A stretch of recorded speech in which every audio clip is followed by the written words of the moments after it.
Hi friends, நம்ம வீடியோவில் house wiring நம்ம எப்படி பண்ண போகிறோம் அப்படி தான் பார்க்க போகிறோம். ஃபர்ஸ்ட் நம்ம ரூஃபில் பைப் லைன் போட்டதுக்கப்புறம் 20 நாளுக்கு அப்புறம் தான் நம்ம ரூஃபு பிரிப்பாங்க. அதுக்கப்புறம் ஃபஸ்ட்டு ஒர்க்கே நம்ம எலக்ட்ரிக்கல் ஒர்க்கு தான். ஸோ ரூஃபுக்கு எப்படி பைப் லைன் போடணும்னு சொல்லிட்டு ஆல்ரெடி நான் வீடியோ போட்டிருக்கேன். ஸோ வேணுன்றவங்க போய் பாருங்கள். ஸோ ஃபஸ்ட் நம்ம சீலிங்கில் இருக்க எல்லா பாயிண்ட்டையுமே நம்ம ஓப்பன் பண்ணிடலாம். ஸோ எல்லா பாக்ஸ் கீழே பார்த்தீங்கன்னா வாழைப்பட்டை நம்ம வச்சுருப்போம். ஸோ இது எதுக்காக வைக்கிறோம் பார்த்தீங்கன்னா, ஸோ பாக்ஸ் இருக்கிற இடம் நம்மளுக்கு கரெக்டாக தெரியும். இன்னொன்று பார்த்தீங்கன்னா, பாக்ஸ்க்குள்ளே நம்மளுக்கு காங்கிரீட் வந்து உள்ளே போகாமல் இருக்கும். ஸோ 2 விஷயத்துக்காக நம்ம இந்த வாழைப்பட்டையை வைக்கிறோம். ஸோ ஃபேன் பாக்ஸை நீங்கள் பார்த்தாலே உங்களுக்கு தெரியும். ஸோ உள்ளே நம்மளுக்கு எந்த விதமான காங்கிரீட் வந்து லீக் ஆகலை. ஸோ அது மாதிரி நம்மளுக்கு காங்கிரீட் வந்து லீக் ஆச்சு அப்படின்னா, ஸோ பைப் லைனில் நம்மளுக்கு பிளாக் வரதுக்கான வாய்ப்பு வந்து ரொம்ப அதிகம். ஸோ அதனால் நம்ம எல்லா பாக்ஸையும் ஃபஸ்ட் நம்ம ஓப்பன் பண்ணிவிட்டு எல்லா பைப் லைனும் கரெக்டாக இருக்கான்னு சொல்லிட்டு நம்ம செக் பண்ணிக்கணும்.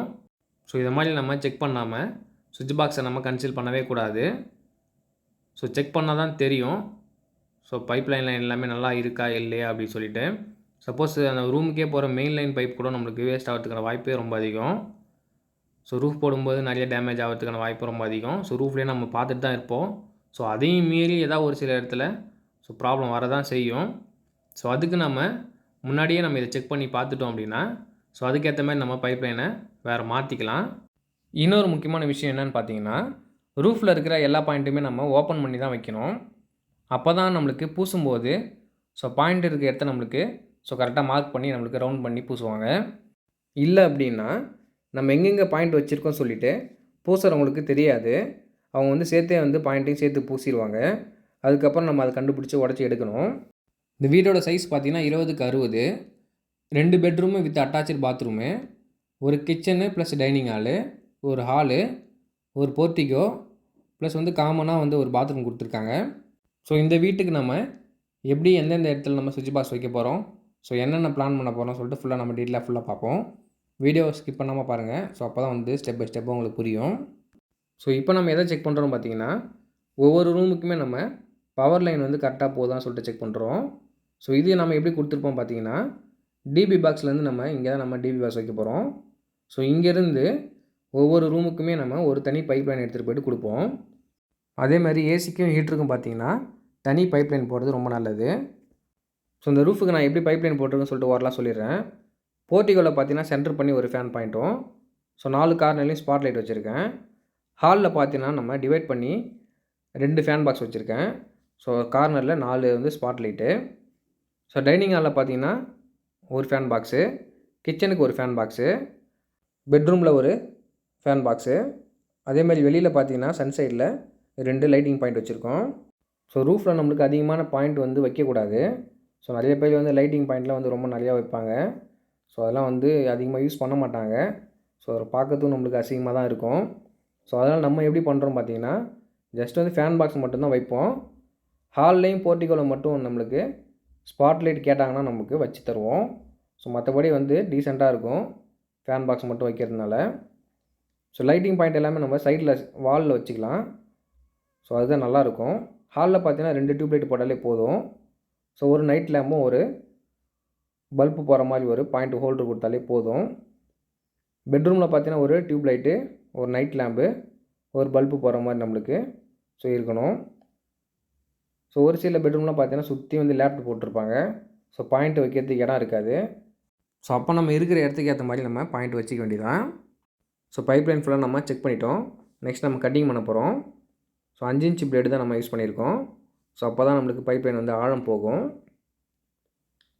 ஸோ எங்கெங்கே என்னென்ன வேணும்னு சொல்லிட்டு நம்ம ஃபுல்லாக மார்க் பண்ணியாச்சு. ஸோ இது மாதிரி நம்ம கட்டிங் பண்ணும்போது மாஸ்க்கு கண்டிப்பாக போட்டிருக்கணும். செவுரு வந்து நம்மளுக்கு காஞ்ச செவுருன்றதுனால ஸோ டஸ்ட்டு ரொம்ப அதிகமாக பறக்கும். இதே ஈர செவுரு அப்படின்னா ஸோ டஸ்ட்டு கம்மியாக தான் வரும். அதேமாரி வந்து நம்மளுக்கு ஈர செவுருனா வந்து பிளேடு வந்து ஓடாது அதிகமாக. ஸோ காஞ்ச செவுருனா ஈஸியாக கட் ஆகிடும். ஸோ பாயிண்ட்டுக்கு எல்லாமே நம்ம 2 மாடல் மெட்டல் பாக்ஸ் தான் நம்ம யூஸ் பண்ணுறோம்.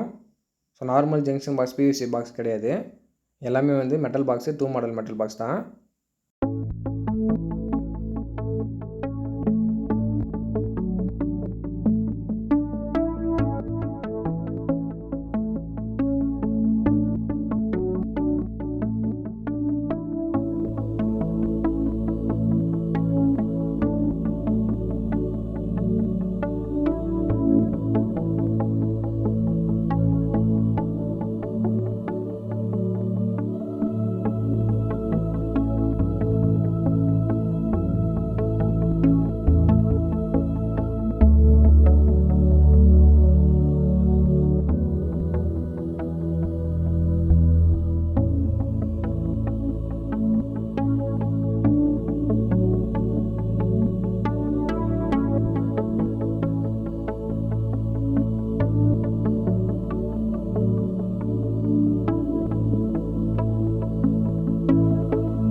ஸோ இப்போ கட் பண்ண இந்த சுவிட்ச் பாக்ஸ் பார்த்திங்கன்னா ஹாலில் வர சுவிட்ச் பாக்ஸு. ஹாலில் நம்மளுக்கு 2 சுவிட்ச் பாக்ஸ் வரும். ஸோ அதேமாதிரி நம்ம ஹாலில் பார்த்திங்கன்னா 4 கார்னருக்கும் நம்ம ஹோம் தியேட்டர் லைன் கொடுத்துருக்கோம். வீட்டோடைய 4 கார்னர்லையும் பார்த்திங்கன்னா சிசிடிவிக்கான பைப் லைன் நம்ம கொடுத்துருக்கோம். ஸோ அது நம்ம ரூஃப்லேயே வந்து பைப் லைன் போட்டாச்சு.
ஸோ ஃபுல்லாக நம்ம கட்டிங் போட்டு முடிச்சாச்சு. நெக்ஸ்ட் நம்ம இதை உடச்சிடலாம். கட்டிங் போட்ட ஆழத்துக்கு நம்ம இந்த பைப் லைனை உடைக்கணும். ஸோ கிட்டத்தட்ட ஒரு 1.5 இன்ச் ஆழத்துக்கு நம்ம இது உடைக்கிற மாதிரி இருக்கும். ஸோ அப்போ தான் நம்மளுக்கு 1 இன்ச்சு பைப்பும் ஒரு 1/2 இன்ச்சு நம்ம கலவை ஏற மாதிரி ஸோ கரெக்டாக இருக்கும். ஸோ மெட்டல் பாக்ஸ் வைக்கிறது நம்ம ஒரு 3 இன்ச்சு ஆழம் நம்ம உடைக்கிற மாதிரி இருக்கும். ஸோ அதேமாதிரி வந்து பாக்ஸ் நம்ம சுகுராக வந்து உடைக்கக்கூடாது. ஸோ கொஞ்சம் நம்மளுக்கு பாக்ஸோடையே கொஞ்சம் சுற்றி வந்து 1 இன்ச்சு நம்ம ஒரு கேப் விட்டு தான் நம்ம பாக்ஸை உடைக்கணும். ஸோ அப்போ தான் நம்மளுக்கு பாக்ஸை சுற்றியுமே நம்மளுக்கு கலவை வந்து கரெக்டாக பேக்கிங் ஆகும். ஸோ நம்ம கட் பண்ணிக்கிற இந்த பைப் லைனோட சைஸ் பார்த்திங்கன்னா ஒரு 1.5 இன்ச்சு அகலம் இருக்கும். நம்ம போடுற பைப் பார்த்திங்கன்னா 1 இன்ச்சு தான். ஸோ கேப் நம்மளுக்கு ஒரு 1/2 இன்ச்சு நம்மளுக்கு இருக்கும். ஸோ இது மாதிரி நம்மளுக்கு பைப்பை சுற்றியுமே நம்மளுக்கு கேப் இருந்துச்சு அப்படின்னா தான் கலவை கரெக்டாக பேக்கிங் ஆகும். ஸோ ஒரு 10 வருஷத்துக்கு முன்னாடி பார்த்திங்கன்னா இந்த பைப் லைனு சுவிட்ச் பாக்ஸ் எல்லாமே வந்து வெறும் வெட்ரூம் சுற்றி வச்சே வந்து நாங்கள் உடச்சி எடுப்பேன். ஸோ அப்போலாம் வந்து என்கிட்ட மிஷின் வந்து கிடையாது. ஸோ இந்த வீடு ஃபுல்லாக நம்ம உடச்சி எடுக்கணும் அப்படின்னா 4லேருந்து 5 நாள் கிட்ட ஆகிடும். ஸோ கையால் உடைக்கணும் அப்படின்னா. ஸோ இப்போ மிஷின்றதுனால நம்ம ஒரு 2 நாளே உடச்சி எடுத்துருவோம். ஸோ நம்ம யூஸ் பண்ணுற இந்த மிஷினோடைய ப்ரைஸ் பார்த்திங்கன்னா ஒரு 4 இயர்ஸ் முன்னாடி நான் வாங்கும்போது 2800 வாங்கினேன். இப்போ பார்த்தீங்கன்னா வந்து கிட்டத்தட்ட ஒரு 5000 கிட்ட வந்துடுச்சு. ஸோ இதோட நான் வந்து கிட்டத்தட்ட ஒரு 4 மிஷின் வந்து வாங்கியிருக்கேன். ஸோ இந்த ஒரு 4 இயர்ஸில் வருஷத்துக்கு ஒரு மிஷின் எனக்கு கரெக்டாக இருக்கும். ஸோ வருஷம் ஃபுல்லாகவே இது உடைக்கிற வேலை எல்லாமே இந்த மிஷின் வச்சு நான் யூஸ் பண்ணுவேன். ஸோ நல்ல லைஃப் வரும். ஸோ கடையெல்லாம் நீங்கள் வாங்கும்போது கேட்டிங்கன்னா இந்த மிஷின் வச்சு நீங்கள் உடச்சிங்க அப்படின்னா லைஃப் வந்து சீக்கிரமாக வீணாகிடும் அப்படின்னு சொல்லுவாங்க. பட் ஆனால் ஒரு வருஷத்தில் எவ்வளோ உடைக்கிற வேலை செஞ்சுருப்போம் அப்படின்னு பார்த்தீங்கன்னா ரொம்ப கணக்கு இல்லாமல் செஞ்சுருப்போம். ஸோ அவ்வளோ உடைக்கிற வேலையும் இந்த மிஷின் தாங்குது அப்படின்னா ஸோ அந்த காசுக்கு ஸோ ஸோ இது ஒர்த்து அப்படி தான் நான் சொல்வேன். ஸோ இதே பார்த்தீங்கன்னா இதே மிஷினு ஸோ நல்ல பிராண்டட் கம்பெனிலாம் பார்த்தீங்கன்னா ரொம்ப வந்து ஹையாக இருக்கும். ஸோ அது ஒரு மிஷின் வாங்குற காசுக்கு ஸோ இது 5 மிஷின் வாங்கிடலாம். ஸோ 5 வருஷத்துக்கு நம்ம யூஸ் பண்ணலாம். ஸோ அதை கணக்கு பண்ணி தான் நான் ஸோ இது மாதிரி மிஷினை நான் வாங்கி யூஸ் பண்ணிகிட்ருக்கேன்.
ஸோ ஃபுல்லாக நம்ம உடச்சி எடுத்ததுக்கப்புறம் பைப்லைன் நம்ம போட போகிறோம்.